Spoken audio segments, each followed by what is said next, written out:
SV news. ముందుగా ముఖ్యాంశాలు.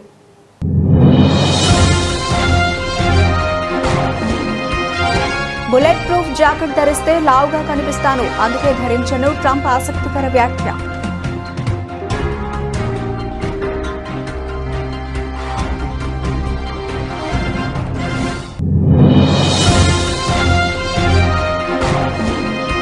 బుద్ధ పౌర్ణమి సందర్భంగా లేహ్లో జరిగిన పవిత్ర అవశేషాల ప్రదర్శన మరియు సాంస్కృతిక కార్యక్రమం. ముఖ్య అతిథిగా హాజరైన కేంద్ర హోంమంత్రి అమిత్ షా.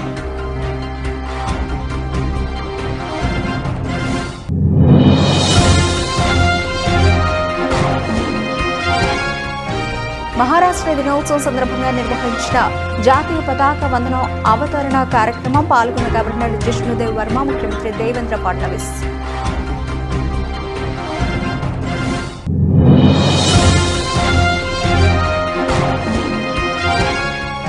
హైదరాబాద్ మెట్రో ఫేజ్ 2 విస్తరణకు సంబంధించి డిపిఆర్ అందగానే కేంద్ర ప్రభుత్వం నిర్ణయం తీసుకుంటుంది, స్పష్టం చేసిన కేంద్ర మంత్రి కిషన్ రెడ్డి.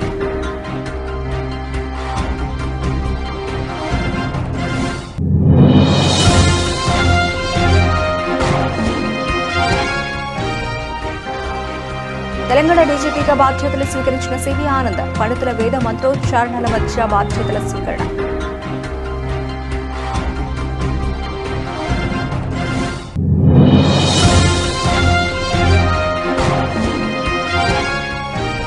త్వరలో మరో 380 రకాల మందులు ఆసుపత్రులకు సరఫరా చేస్తాం, వెల్లడించిన వైద్య ఆరోగ్య శాఖ మంత్రి సత్యకుమార్ యాదవ్.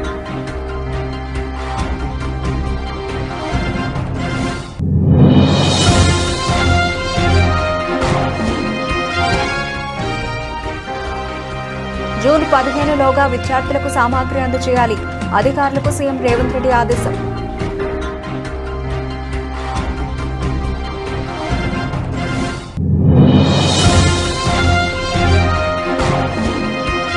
సచివాలయ సిబ్బందిని వలస కూలీలా, అడ్డా కూలీలా ట్రీట్ చేస్తారా? ఆగ్రహం వ్యక్తం చేసిన వైసీపీ ఎంప్లాయీస్ వింగ్ ప్రెసిడెంట్ నలమారు.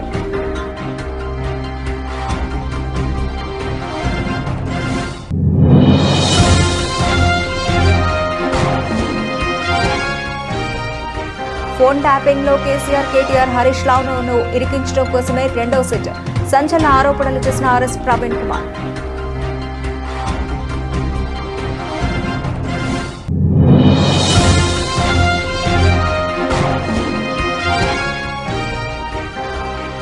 ఓటర్ల జాబితా సవరణపై అప్రమత్తంగా ఉండాలి, పార్టీ శ్రేణులకు పిలుపునిచ్చిన సజ్జల రామకృష్ణారెడ్డి.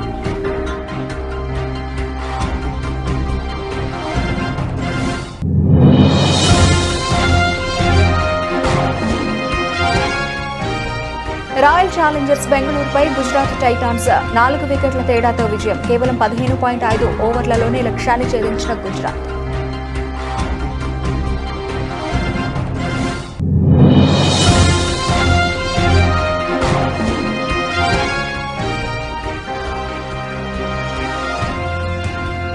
పసిడి ప్రియులకు గుడ్ న్యూస్, తగ్గిన బంగారం ధరలు.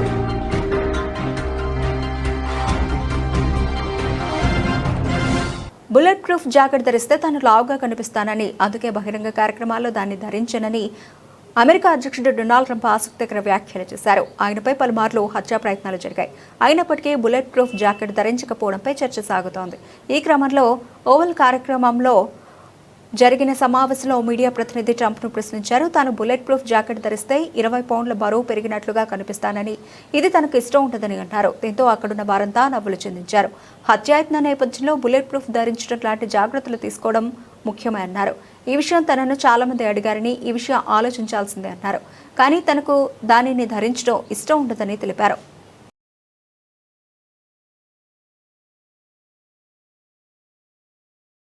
కేంద్ర హోంమంత్రి అమిత్ షా బుద్ధ పౌర్ణమి సందర్భంగా లేహ్లో జరిగిన పవిత్ర అవశేషాల ప్రదర్శన మరియు సాంస్కృతిక కార్యక్రమానికి హాజరయ్యారు. ఈ సందర్భంగా ఆయన మాట్లాడుతూ, అన్నిటికంటే ముందుగా బుద్ధ పౌర్ణమి సందర్భంగా లడక్ ప్రజలకు హృదయపూర్వక శుభాకాంక్షలు తెలియజేశారు. బుద్ధ పౌర్ణమి ప్రతి ఏటా వస్తుంది, కానీ నేటి బుద్ధ పౌర్ణమి లడక్ ప్రజలకు చాలా పవిత్రమైన సందర్భం అని, ఇది ఒక పవిత్రమైన రోజు కూడా, మరియు ఈ రోజు బుద్ధ భగవానుడి పవిత్ర అవశేషాలతో సాక్షాత్తు బుద్ధ భగవానుడే ఇక్కడ ఉన్నారేమో అనిపిస్తుందని తెలిపారు.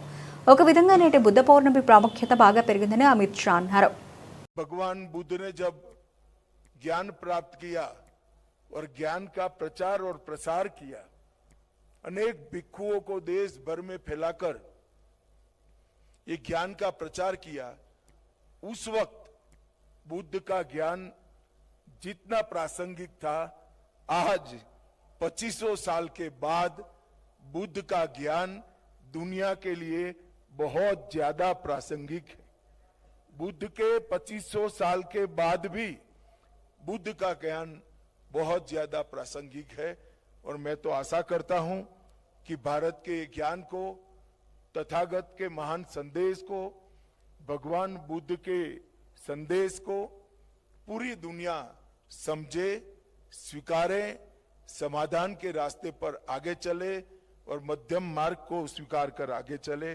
फिर से एक बार पूरे भिक्षु गण को प्रणाम करते हुए, पवित्र अवशेषों को प्रणाम करते हुए मेरी वाणी को विराम देता हूं। भारत माता की जय। वंदे मातरम। 66వ మహారాష్ట్ర ఆవిర్భావ దినోత్సవం సందర్భంగా నిర్వహించిన జాతీయ పతాకావిష్కరణ మరియు ఊరేగింపు కార్యక్రమంలో గవర్నర్ జిష్ణుదేవ్ వర్మ మరియు ముఖ్యమంత్రి దేవేంద్ర ఫడ్నవీస్ ముఖ్య అతిథులుగా హాజరయ్యారు. ఈ సందర్భంగా సీఎం మాట్లాడుతూ 106 మంది అమరవీరుల త్యాగం నుండి భారతదేశ అభివృద్ధి చోదక శక్తిగా ఎదిగిన మహారాష్ట్ర ప్రస్థానం గర్వకారణమని పేర్కొన్నారు.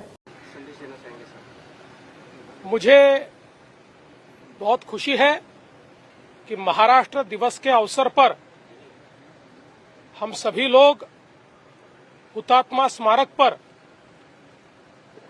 मानवंदना देने के लिए उपस्थित हैं।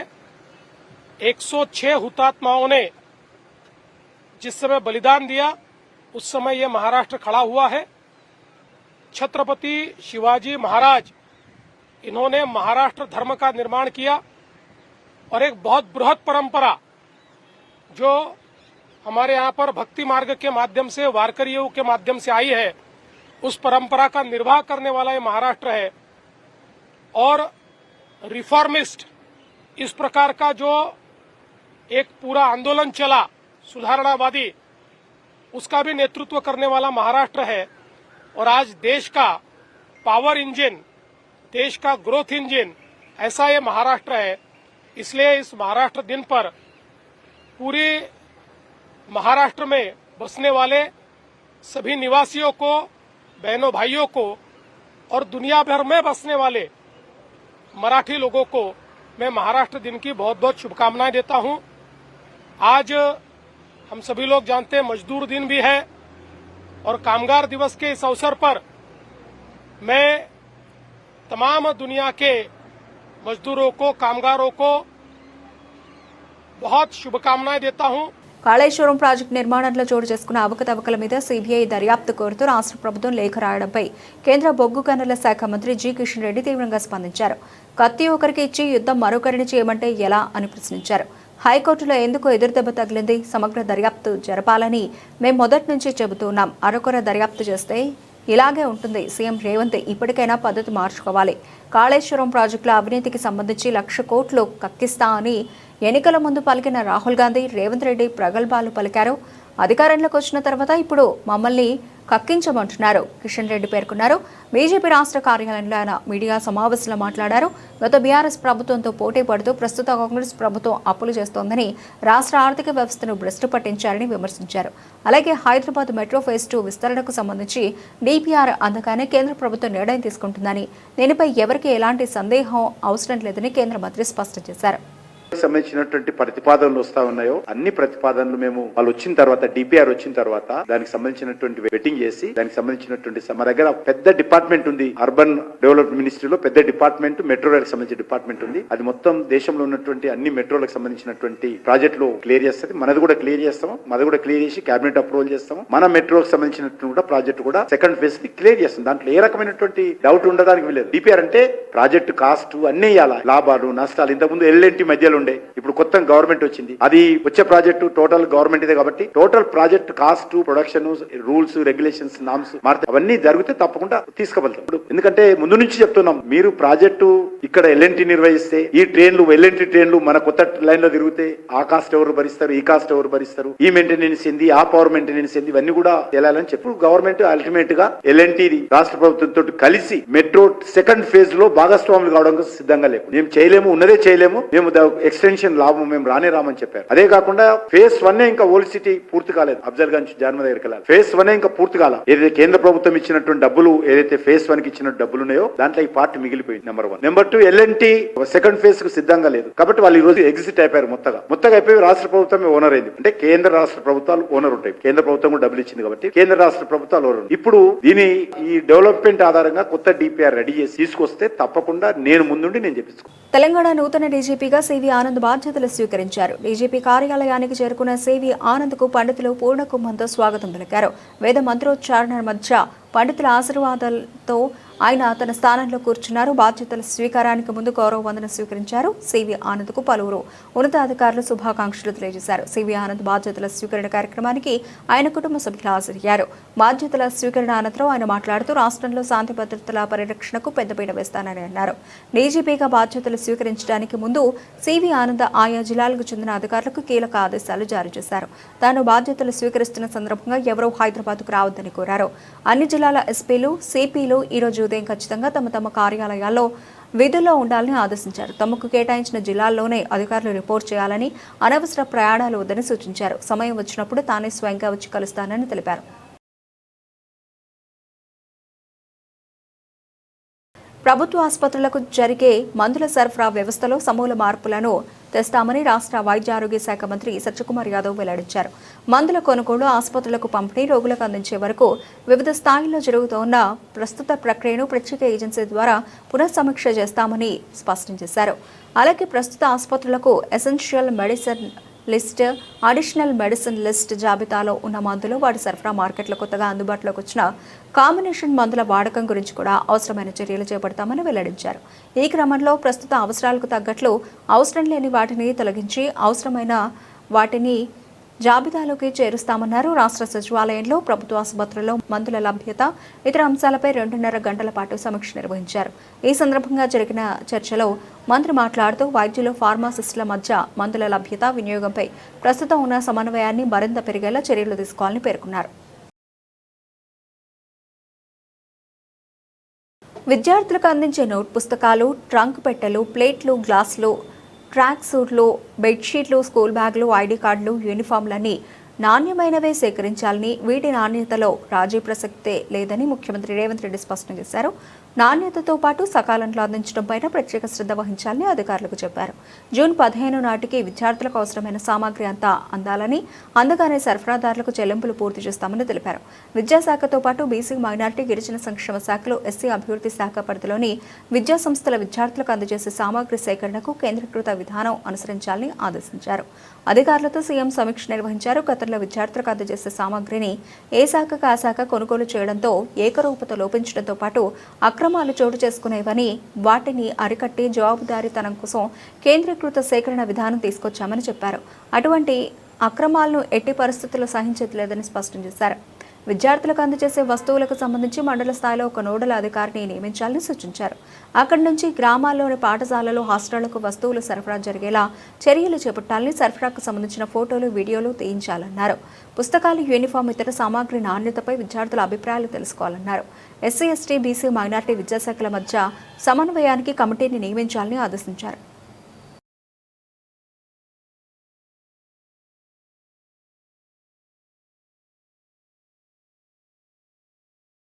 ఆంధ్రప్రదేశ్ రాష్ట్రంలో అటు సామాన్య ప్రజలను, ఇటు ప్రభుత్వ ఉద్యోగులను కూటమి ప్రభుత్వం తీవ్రంగా వేధిస్తోందని YSRCP employees and pensioners wing president Nalamaru Chandrasekhar Reddy ధ్వజమెత్తారు.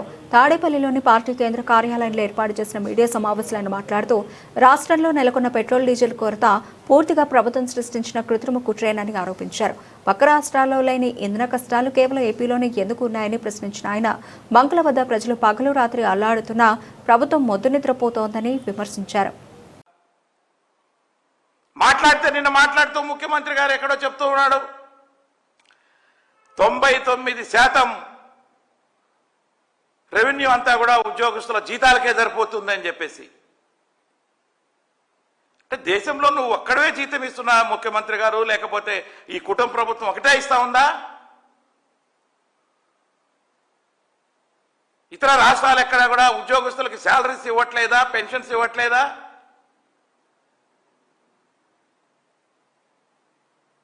ఉద్యోగస్తులకి ప్రభుత్వంలో భాగంగా ఉన్నటువంటి ఉద్యోగస్తులకి జీతాలు ఇవ్వలేనటువంటి ప్రభుత్వము అసలు ఆ సీట్లో కూర్చునేదానికి అర్హత లేదంట. నేను ఈ సందర్భంగా ఎప్పుడు కూడా ఉద్యోగుల మీద పడి మొత్తుకోవడం తప్ప, ఉద్యోగులంటే ఎవరు మీలో భాగమే. మీలో ఒక పైసా ఏది ఖర్చు పెట్టినా, మీ మినిస్టర్లు ఖర్చు పెట్టినా, ఎమ్మెల్యేలు ఖర్చు పెట్టినా, సీఎం ఆఫీసులో కాఫీ దాపించినా, మరి ఏది చేసినా కూడా ఈ యొక్క ఉద్యోగుల జీతాల్లోనే మీరు రాస్తున్నారు. ప్రతి ఒక్కటి కూడా ఉద్యోగుల జీతాల్లోనే చూపిస్తారు. చూపెట్టేది ఇంత అవుతుంది అంత అవుతుంది అంటున్నారు. ఏమన్నా మీరు వచ్చిన తర్వాత జీతాలు పెంచారా, డిఏలు పెంచారా, పిఆర్సీలు ఇచ్చారా?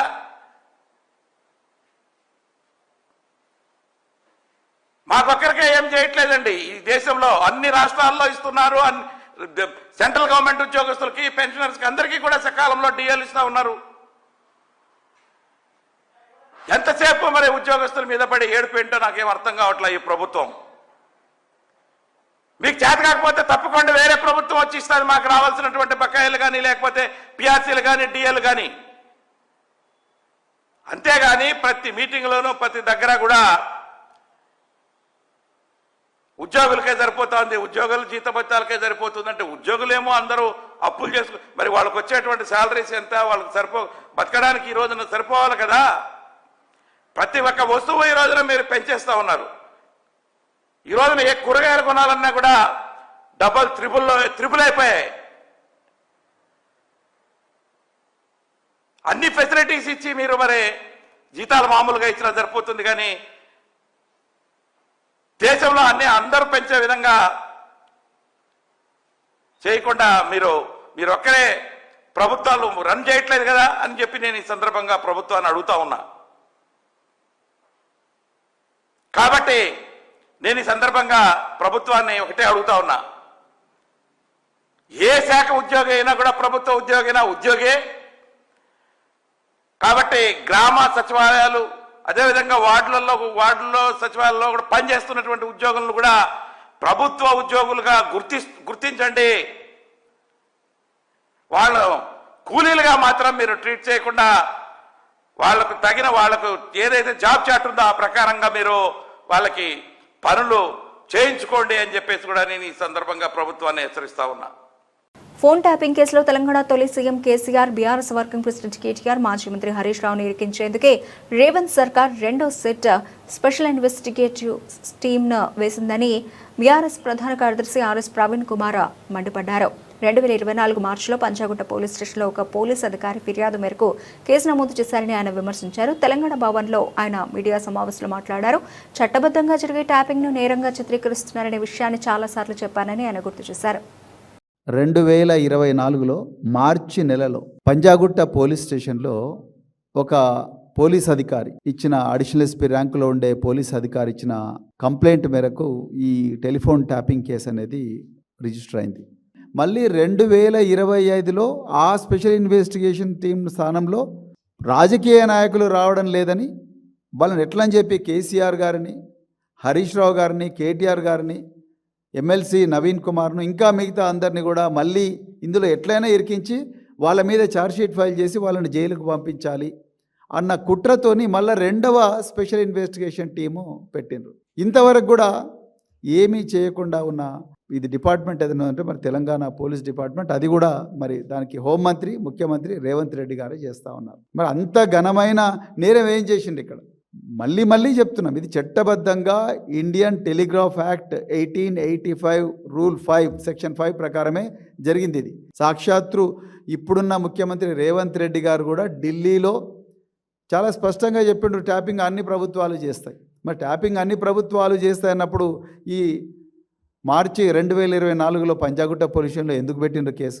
ఓకే, ఈ ట్యాపింగ్ చేసిన అధికారులు ఒకవేళ అక్రమంగా తమ వ్యక్తిగత ప్రయోజనాల కోసం వాడుకొని ఉంటే అది నేరం అయితే దాన్ని మీరు ఇన్వెస్టిగేట్ చేయండి. అది మేము కూడా మాకు అభ్యంతరాలు లేవు. చట్ట ప్రకారం మీరు పోలీస్ అధికారులు మీరు ఇన్వెస్టిగేట్ చేయాలి. దానికి absolutely we have no problem. కానీ లేని ఎవిడెన్స్ను తీసుకొచ్చి ఎవిడెన్స్ను ఫ్యాబ్రికేట్ చేయించి రాజకీయ నాయకుల పేర్లు ఇందులో ఇరికించాలని చూడడం మాత్రం ఇది చట్ట వ్యతిరేకం, మోరల్గా కరెక్ట్ కాదు అనే నేను పోలీస్ అధికారులకు సిట్ అధికారులకు విజ్ఞప్తి చేస్తున్నాను. రేవంత్ రెడ్డి గారు ఇచ్చే అక్రమ ఆదేశాలను దయచేసి పాటించకండి. రేపొద్దున మీ మెడకు చుట్టుకునే ప్రమాదం ఉన్నది. మీరు A1 అంటున్న ఒక అత్యున్నత పోలీస్ అధికారి డాక్టర్ టి ప్రభాకర్ రావు గారికి సుప్రీంకోర్టులో ఊరట కలిగింది. కానీ ఇప్పుడు మా దృష్టికి వస్తున్న కొత్త విషయం ఏంటయ్యా అంటే, మీరు ఇంతకుముందే నేను ఈ వేదిక మీద చెప్పిన మళ్ళీ చెప్తున్నా, సంధ్యా శ్రీధర్ రావు అనే దాదాపుగా ఈ సంధ్యా శ్రీధర్ రావు మీద దాదాపుగా 26 క్రిమినల్ కేసులు ఉన్నాయి హైదరాబాద్ నగరంలో. అదేవిధంగా ఢిల్లీలో కూడా ఎయిర్పోర్ట్లో ఇతన్ని డిటైన్ చేసిండ్రు. అన్ని చీటింగ్ కేసులు, ట్రెస్పాస్ కేసులు, మొత్తం ఎక్కడెక్కడైతే భూమి దొరుకుతుందో ఈ హైదరాబాద్ మహానగరంలో అక్కడ సంధ్యా శ్రీధర్ రావు ఉంటాడు. అందుకొరకు ఆయన మీద మీరు 26 కేసులు పెట్టిండ్రు. పీడీ యాక్ట్లో ఇతను జైలుకు పోవాల్సిన వ్యక్తిని. ఇలాంటి సంధ్యా శ్రీధర్ రావును పట్టుకొని మీరు అతని మీ కబ్జాలోకి తీసుకొని అతనిని బలవంతంగా ఎమ్మెల్సీ నవీన్ కుమార్ పేరు చెప్పించి, అదేవిధంగా మళ్ళీ ఎమ్మెల్సీ నవీన్ కుమార్ పేరు మాత్రమే కాదు ఇంకా ఎవరెవరి పేర్లో మీరు ఇందులో పెట్టే ప్రయత్నం మీరు చేస్తున్నారనేది చాలా క్లియర్గా మాకు తెలుస్తూ ఉన్నది. అదేవిధంగా ఈ కేసులో ఒక సీనియర్ జర్నలిస్ట్ని కూడా మీరు ఇరికిచ్చిన అతన్ని ఒక అక్రమ కేసులో, టాపిక్ కేసులో ఆయనకు సుప్రీంకోర్టులో యాంటిసిపేటరీ బెయిల్ అంటే ముందస్తు బెయిల్ వస్తుందన్న భయంతో మీరు ఆయన మీద ఒక అక్రమ కేసు పెట్టి ఆ అక్రమ కేసులో ఆయనను 45 రోజులు జైల్లో పెట్టి ఇప్పుడు మళ్ళీ ఆయనతోనే హరీష్ రావు గారి పేరు చెప్తావా లేకపోతే నీ బెయిల్ క్యాన్సిల్ చేయించాలనా అని చెప్పి మీరు ఆయన భయపెట్టిస్తున్నట్టుగా కూడా మా దృష్టికి వచ్చింది.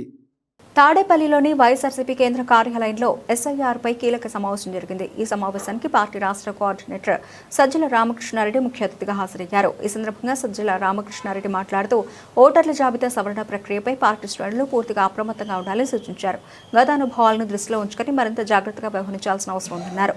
ఎస్ఐఆర్ పేరుతో అధికార పక్షం చేసే అక్రమాలను అడ్డుకోవడంతో పాటు పార్టీ ఓట్లు ఎక్కడ తొలగించకుండా కాపాడాల్సిన బాధ్యత ఉందని తెలిపారు. వ్యవస్థలను మేనేజ్ చేయడంలో బహుశా ఇండియాలో ప్రధానమంత్రి కూడా ఎన్నుకున్నంత శక్తి ఉంటుంది. అలాంటి చంద్రబాబు నాయుడు మారీచుల గురువు, కక్కుటమార విద్యలకు పెట్టిన పేరు, ఆయన చుట్టూ తయారైన శక్తులు కూడా అట్లాంటివి. గతంలో అనుభవం కూడా ఉంది మనకు. 19 ఎన్నికల ముందు అందరూ గమనించారు. నా గుర్తుండే 40-45 లక్షల ఓట్లు తీయించారు. చంద్రబాబు నాయుడు ఏం చేశారంటే సేవామిత్రని ఆపెట్టి తిరిగి పంపించి 40 లక్షల దాకా తీసేసినారని తర్వాత మన వాళ్ళు కనుక్కొని మళ్ళీ జగన్మోహన్ రెడ్డి గారు నాయకత్వంలో అందరూ ఈసీకి పోయి అక్కడ పోయి వాళ్ళకు మొదలుపెట్టి అక్కడ నుంచి మళ్ళీ తెచ్చుకొని మళ్ళీ చేయించి నానాగారు కూడా మనం తెచ్చుకోవాల్సి వచ్చింది. అంటే ఫెయిర్ ప్లే ఉంటుంది అని మనం దిగుతాం. ఎన్నికలంటే ఫెయిర్ ప్లే కాదు, మోసం మాత్రమే చేసి ఇది కావాలనుకునేవారు అవసరం ఉన్నప్పుడు మనం అది చేయకపోయినా కనీసం మనం అప్రమత్తంగా ఉండాలి, మనం దెబ్బ తగలకుండా. అట్లా దెబ్బ కొట్టడానికి ఇప్పుడు అవకాశం బాగా వచ్చింది. ఎస్ఐఆర్ అధికారంలో ఉండేవాడికి ఇంకా ఎక్కువ ఉంటుంది. ఎస్ఐఆర్ అంటే 2000 ఇప్పటికి 24 ఏళ్ల క్రితం 2002 జాబితాతో చూస్తారు. 2002 జాబితా అంటే అప్పటికి ఇప్పటికి 2-3 జనరేషన్లే మారిపోయింది. ప్రధానంగా ఉండేది ఇక్కడ కూడా అలర్ట్గా ఉండడము, అందరినీ అలర్ట్ చేయడము, ఆయన మీ ఓటు కాపాడుకోండి అని చెప్పడం, వాళ్ళకు పక్కన నిలబడడం, ఇది చేయాల్సింది బాధ్యత మొత్తం మన మీద ఉంది. అది మనకు అవసరము, రాష్ట్రానికి అవసరము, ఓటర్లకు అవసరము, ప్రజలకు అవసరం. అందువల్ల నికరమైన ఉన్న ఓటు ఏది పోకుండా చూడడం, మనకు వచ్చే ఓటు మన సింపథైజర్ అయితే అసలు జారిపోకుండా ఎట్లా చూసుకోవాలన్నా ఈ రెండు మనం ముందున్న ఐపీఎల్ 2026 సీజన్లో గుజరాత్ టైటాన్స్ మరో అద్భుత విజయాన్ని తన ఖాతాలో వేసుకుంది. నరేంద్ర మోదీ స్టేడియం వేదికగా రాయల్ ఛాలెంజర్స్ బెంగళూరుతో జరిగిన మ్యాచ్లో 4 వికెట్ల తేడాతో ఘన విజయం సాధించింది. టాస్ గెలిచి బౌలింగ్ ఎంచుకున్న గుజరాత్ తొలుత ఆర్సీబీని కట్టడి చేసి ఆ తర్వాత బ్యాటింగ్లోనూ దుమ్ము దులిపేసింది. ఆర్సీబీ నిర్దేశించిన 158 పరుగుల లక్ష్యాన్ని కేవలం 15.5 ఓవర్లలోనే 6 వికెట్లు కోల్పోయి ఛేదించింది. మరో 25 బంతులు మిగిలి ఉండగానే విజయాన్ని అందుకోవడం గుజరాత్ ఆధిపత్యానికి నిదర్శనం. లక్ష్య ఛేదనలో గుజరాత్ టైటాన్స్ ఆరంభం నుంచి దూకుడు ప్రదర్శించింది.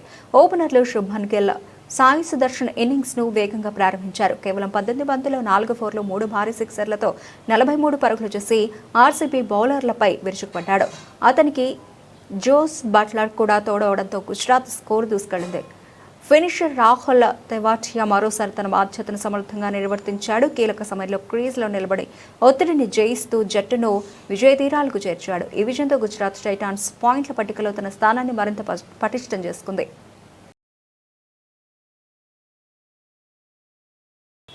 గత 2 రోజుల నుంచి పెరుగుతూ పోయిన బంగారం ధరలు ఈ రోజు తగ్గాయి. బంగారం కొనాలనుకునే వారికి కాస్త ఊరట లభించింది. గురువారం హైదరాబాద్ మార్కెట్లో 10 గ్రాముల స్వచ్ఛమైన 24 క్యారెట్ల బంగారం ధర 1,52,730 రూపాయల వద్ద ట్రేడ్ అయింది. 10 గ్రాముల 22 క్యారెట్ల బంగారం ధర 1,40,000 రూపాయల వద్ద ట్రేడ్ అయింది. 10 గ్రాముల 18 క్యారెట్ల బంగారం ధర 1,14,550 రూపాయల వద్ద ట్రేడ్ అయింది. గుడ్ రిటర్న్స్ వెబ్సైట్ ప్రకారం ఉదయం 10 గంటల ప్రాంతంలో ఉదయం మార్కెట్లో బంగారం ధరలు ఇలా ఉన్నాయి. 10 గ్రాముల 24 క్యారెట్ల బంగారంపై 380 రూపాయలు, 22 క్యారెట్ల బంగారంపై 350 రూపాయలు, 18 క్యారెట్ల బంగారంపై 290 రూపాయలు తగ్గింది. 10 గ్రాముల స్వచ్ఛమైన 24 క్యారెట్ల బంగారం ధర 1,52,350 రూపాయల వద్ద ట్రేడ్ అవుతోంది. 10 గ్రాముల 22 క్యారెట్ల బంగారం ధర 1,39,650 రూపాయల వద్ద ట్రేడ్ అవుతోంది. 10 గ్రాముల 18 క్యారెట్ల బంగారం ధర 1,14,260 రూపాయల వద్ద ట్రేడ్ అవుతోంది.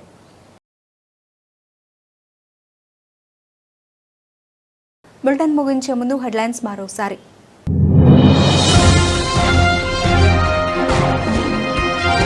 బుల్లెట్ ప్రూఫ్ జాకెట్ ధరిస్తే లావుగా కనిపిస్తాను, అందుకే ధరించను ట్రంప్ ఆసక్తికర వ్యాఖ్య.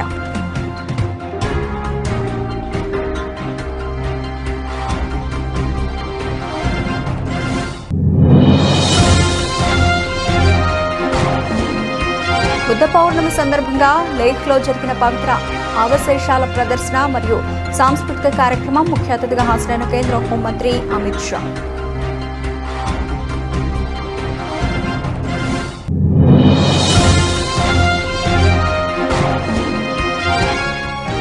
మహారాష్ట్ర దినోత్సవం సందర్భంగా నిర్వహించిన జాతీయ పతాక వందనం అవతరణ కార్యక్రమం. పాల్గొన్న గవర్నర్ జిష్ణుదేవ్ వర్మ, ముఖ్యమంత్రి దేవేంద్ర ఫడ్నవీస్.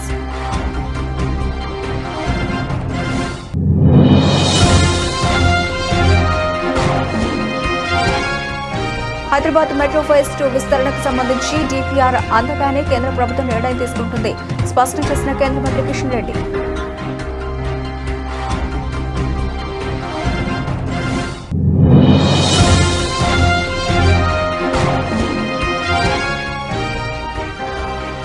తెలంగాణ డీజీపీగా బాధ్యతలు స్వీకరించిన సివి ఆనంద్. పండితుల వేద మంత్రోచ్చారణల మధ్య బాధ్యతల స్వీకరణ.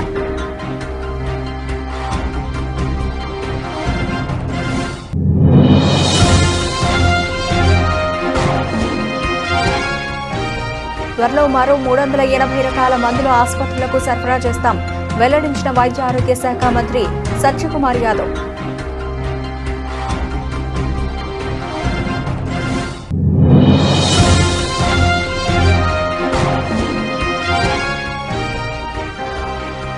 జూన్ 15లోగా విద్యార్థులకు సామాగ్రి అందజేయాలి, అధికారులకు సీఎం రేవంత్ రెడ్డి ఆదేశం.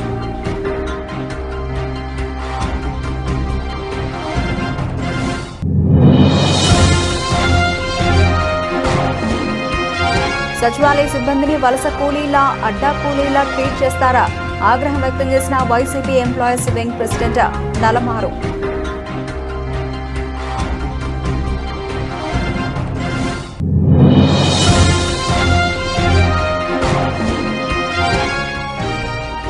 ఫోన్ ట్యాపింగ్ లో కేసీఆర్, కేటీఆర్, హరీష్ రావును ఇరికించడం కోసమే రెండో సెట్. సంచలన ఆరోపణలు చేసిన RS Praveen Kumar.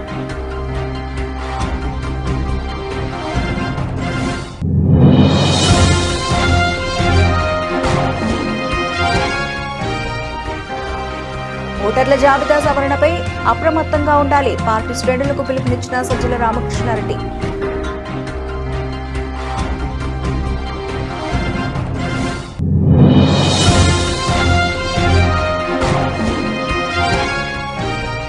Royal challengers బెంగళూరుపై గుజరాత్ టైటాన్స్ 4 వికెట్ల తేడాతో విజయం. కేవలం 15.5 ఓవర్లలోనే లక్ష్యాన్ని ఛేదించిన గుజరాత్.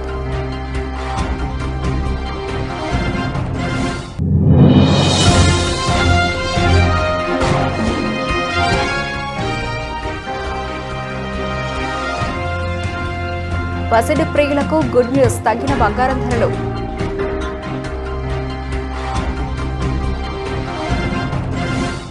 ఇవి ఇప్పటివరకు నవలసిన అప్డేట్స్. మరిన్ని అప్డేట్స్తో మళ్ళీ కలుద్దాం.